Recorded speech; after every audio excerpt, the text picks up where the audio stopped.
Samajwadi party का नेता, आपका विधायक घोषणा करो ना, उस कमबख्त को निकालो पार्टी से और उसको एक बार यूपी भेज दीजिए, बाकी उपचार हम अपने आप करवा लेंगे। जो व्यक्ति छत्रपति शिवाजी महाराज की परंपरा पर गौरव की अनुभूति करने की बजाय लज्जा महसूस कर रहा हो और औरंगजेब को अपना नायक मान रहा हो, क्या उसको भारत के अंदर रहने का अधिकार होना चाहिए क्या? आप सभी को राम राम। मैं दीपक कुमार आप सभी का स्वागत करता हूं दादा डायलॉग में। दोस्तों, आप सभी से निवेदन है कि वीडियो को देखिए, लाइक कीजिए, शेयर कीजिए और चैनल को सब्सक्राइब कीजिए। दोस्तों, ऐसे तो हमारे देश से औरंगजेब और बाबर युग का अंत कई 100 साल पहले हो गया। 1530 ईस्वी में बाबर का मौत हुआ, उसके युग का अंत हुआ, और 1707 ईस्वी में औरंगजेब का मौत हुआ, उसके युग का अंत हुआ।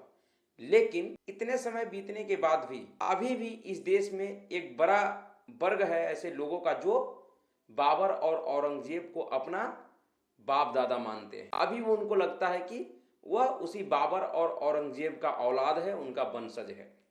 और ऐसे लोगों का मानसिक संतुलन वक्त वक्त पे बिगड़ता रहता है। लेकिन अब ऐसे लोगों को चिंता करने की कोई आवश्यकता नहीं है, क्योंकि इनके बिगड़े हुए मानसिक संतुलन का पूर्ण इलाज करने का जिम्मेवारी उत्तर प्रदेश के मुख्यमंत्री योगी आदित्यनाथ जी ने उठा लिया है। उन्होंने उत्तर प्रदेश विधानसभा में खड़े होकर, सदन में खड़े होकर पटल पे यह ऐलान किया है कि इस देश में इस समय जितने भी बाबरी और औरंगजेबी औलाद हैं, जिनको लगता है कि वो बाबर और औरंगजेबों का औलाद है, बाबर औरंगजेब उनके बाप दादा हैं, ऐसे सभी लोगों का पूर्ण इलाज पूरी तरह से free of cost Yogi Adityanath ji करेंगे। बस इसके लिए उनको करना यह है कि वह भारत के अगर किसी भी कोने में रहता है तो वह उत्तर प्रदेश में आ जाए, योगी आदित्यनाथ जी के अधिकार क्षेत्र में आ जाए और फिर वहां पर वह अपने उस बिगड़े हुए मानसिक संतुलन का परिचय दे। उसके बाद जो कुछ भी करना होगा वो योगी आदित्यनाथ जी खुद कर लेंगे। योगी आदित्यनाथ जी ने देश भर के उन सभी बाबरी औरंगजेबी औलादों को एक चेतावनी दिया है और उनके साथ साथ उनका जो पालनहार है, जो उनको संरक्षण देता है, उसे भी चेतावनी दिया है कि वह उन सभी लोगों का इलाज करने को तैयार है जो अभी भी 100 साल बीत जाने के बावजूद भी बाबर और औरंगजेबों का महिमा मंडन करने में लगे हुए हैं। वह उन लुटेरों को, उन हत्यारे बलात्कारियों को, हिंदू द्रोहियों को, सनातन विरोधियों को नायक बनाने में लगे हुए हैं। दरअसल एक बड़ा वर्ग है जिसके अंदर अभी भी बाबर और औरंगजेब के लिए प्रेम उभरता रहता है।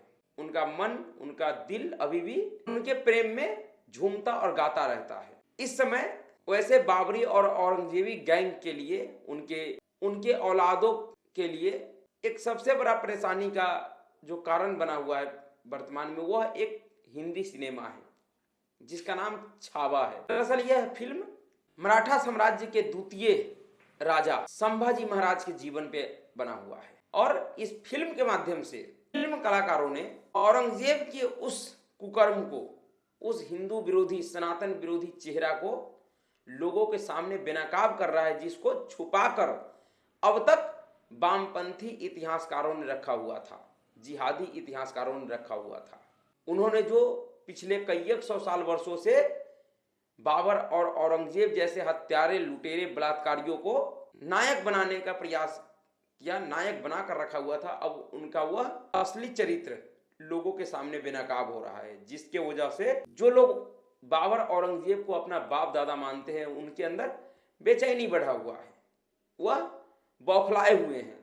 और ऐसे ही बौखलाहट का परिचय समाजवादी पार्टी के एक नेता, जो नेता कम गुंडा ज्यादा है, दाऊद इब्राहिम गैंग का सरगना रह चुका है, अबू आजमी ने दिया है। दरअसल अबू आजमी ने 2 दिन पहले महाराष्ट्र में एक बयान दिया औरंगजेब को लेकर, क्योंकि इस समय औरंगजेब छावा फिल्म की वजह से चर्चा का विषय बना हुआ है। उसका वह हिंदू विरोधी, सनातन विरोधी चाल, चरित्र, चेहरा लोगों के सामने बेनकाब हो रहा है, इसलिए उस पर चर्चा हो रहा है और चर्चा के जरिए औरंगजेब का जो काला इतिहास है वो लोगों के सामने आ रहा है। इसलिए शायद अबू आजमी जैसे लोगों को बर्दाश्त नहीं हुआ और उससे लगा कि अगर वह औरंगजेब के पक्ष में बैटिंग नहीं करेंगे, फील्डिंग नहीं करेंगे तो फिर उनके पूर्वजों का चेहरा बेनकाब हो जाएगा। इसलिए अबू आजमी ने उस औरंगजेब को, जिसने कई सारे हिंदू मंदिरों को तोड़ा, उस पर जबरन मस्जिद बनाया, जिसका एक अभी जीता जागता उदाहरण काशी विश्वनाथ है, मथुरा का कृष्ण जन्मभूमि है। उस औरंगजेब को अबू आजमी ने भारत के विकास का नायक बता दिया। अबू आजमी ने कहा कि औरंगजेब ने भारत के विकास में एक बड़ा योगदान दिया, औरंगजेब की वजह से आज भारत विकसित हो पाया है। तो औरंगजेब भारत को लूटने के लिए आया था, भारत के सनातन संस्कृति सभ्यता को तहस नहस करने के लिए आया था। उसे अबू आजमी भारत का विकास पुरुष बना दिया। अबू आजमी के बयान के बाद विवाद होने लगा। विवाद इतना बढ़ गया कि योगी आदित्यनाथ जी ने उत्तर प्रदेश के विधानसभा में खड़े होकर समाजवादी पार्टी को चेतावनी दे दिया कि अगर तुम्हारे अंदर हिम्मत है तो तुम उस जाहिल को, जिहादी को मुंबई से उत्तर प्रदेश लेकर आओ, पार्टी से निकालो और उसे उत्तर प्रदेश लेके आओ, मैं उसका पूरा इलाज करूंगा। योगी आदित्यनाथ जी के इस ऐलान के बाद बाबरी और औरंगजेबी औलादों के अंदर भय का माहौल है, क्योंकि योगी आदित्यनाथ जी के पास बाबरी औरंगजेबी औलादों का इलाज करने का एक पुराना अनुभव है और सफल इलाज करने का अनुभव है। इससे पहले भी योगी आदित्यनाथ जी ने उत्तर प्रदेश में कई सारे बाबरी और औरंगजेबी औलादों का सफलतापूर्वक संपूर्ण इलाज कर चुका है और कईयों को तो बाबर और औरंगजेब के पास पहुंचा भी चुके हैं। और एक उत्तर प्रदेश का ही नेता है जिसका इलाज अभी प्रारंभिक चरण में शुरू हो चुका है। संभल का जो सांसद है रफीकुर रहमान का पोता जियाउर रहमान बर्क, उसका इलाज प्रारंभिक चरण में शुरू हो चुका है और बहुत जल्द ही उसके दिमाग से भी तुर्क होने का भूत उतर जाएगा। जिसका दादा शफीकुल रहमान बर्क पब्लिकली कहता था मैं तुर्क का हूं, मेरा भारत से कोई लेना देना नहीं। वो अपने आप को भारतीय मानता ही नहीं था, क्योंकि वो जब राजनीति में था तो उत्तर प्रदेश में योगी आदित्यनाथ का शासन नहीं था और जब योगी आदित्यनाथ जी शासन में आए तो वो उस गति को प्राप्त हो चुके थे जिसमें उनके साथ कुछ करना संभव नहीं था।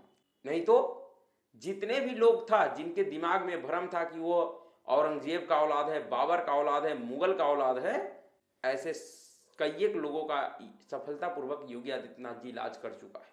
चाहे वो आजम खां हो, अतीक अहमद हो, अशरफ अहमद हो, अब्बास या जो अंसारी था, हमीद अंसारी, पूर्व राष्ट्रपति हामिद अंसारी का भतीजा, वह ऐसे कई एक लोगों का सफलतापूर्वक इलाज योगी आदित्यनाथ जी कर चुके हैं।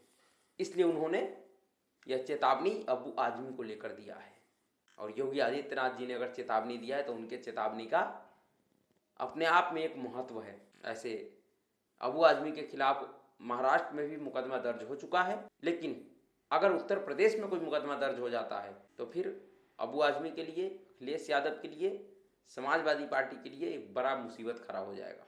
अबू आजमी के इस मूर्खतापूर्ण बयान का बचाव खुद अखिलेश यादव ने किया है, क्योंकि अखिलेश यादव और औरंगजेब का भी काफ़ी सारा चाल चरित्र परिस्थिति मिलता जुलता है। जिस प्रकार का हिंदू विरोधी, पितृ विरोधी, सनातन विरोधी औरंगजेब था, उसी प्रकार का चरित्र अखिलेश यादव का भी, ये भी पितृ विरोधी है। क्योंकि जिस तरीके से औरंगजेब ने अपने पिता को एक एक बूंद पानी के लिए तरसाया था, उसी प्रकार से अखिलेश यादव भी अपने पिता का अपमान देश और दुनिया के सामने सरेआम मंच पे किया था। एक बुजुर्ग पिता को जिसने अपने दम पर चुनाव जीतकर अखिलेश यादव जैसे बेटे को मुख्यमंत्री बनाया, उसको भरे मंच से धक्का दिया था अखिलेश यादव ने। कभी भी उनका जीते जी सम्मान नहीं किया और वही स्थिति औरंगजेब का भी था। तो इसलिए औरंगजेब का बचाव करना अखिलेश यादव का नैतिक धर्म है, क्योंकि दोनों का चाल चरित्र मिलता जुलता है। लेकिन चाहे औरंगजेब हो, आजमी हो या फिर अखिलेश हो, इन सब का इलाज करने का ऐलान योगी आदित्यनाथ जी ने कर दिया है, जो कि अपने आप में महत्वपूर्ण है। योगी आदित्यनाथ जी के इस ऐलान के बाद मुझे नहीं लगता कि उत्तर प्रदेश में अब कोई अपने आप को औरंगजेबी या बाबरी औलाद कहने या कहलवाने का हिम्मत कर पाएगा। यह एक अच्छा संकेत है, क्योंकि उन लुटेरों से, बलात्कारियों और हत्यारों से भारत के किसी भी मुसलमान का कोई संबंध नहीं है। लेकिन कुछ ऐसे मूर्ख लोग हैं इस देश में जो अभी भी इतने वर्ष बीत जाने के बाद भी उसको अपना बाप दादा, अपना पूर्वज मानते हैं। तो अब ऐसे लोगों का इलाज होना भी चाहिए और उसका ऐलान योगी आदित्यनाथ जी ने किया है और यह भारत की बदलती हुई राजनीतिक परिस्थिति का परिणाम भी है। अभी के लिए इतना ही। अगर आपको वीडियो अच्छा लगा तो वीडियो को लाइक कीजिएगा, शेयर कीजिएगा और चैनल को सब्सक्राइब कीजिएगा। नमस्कार।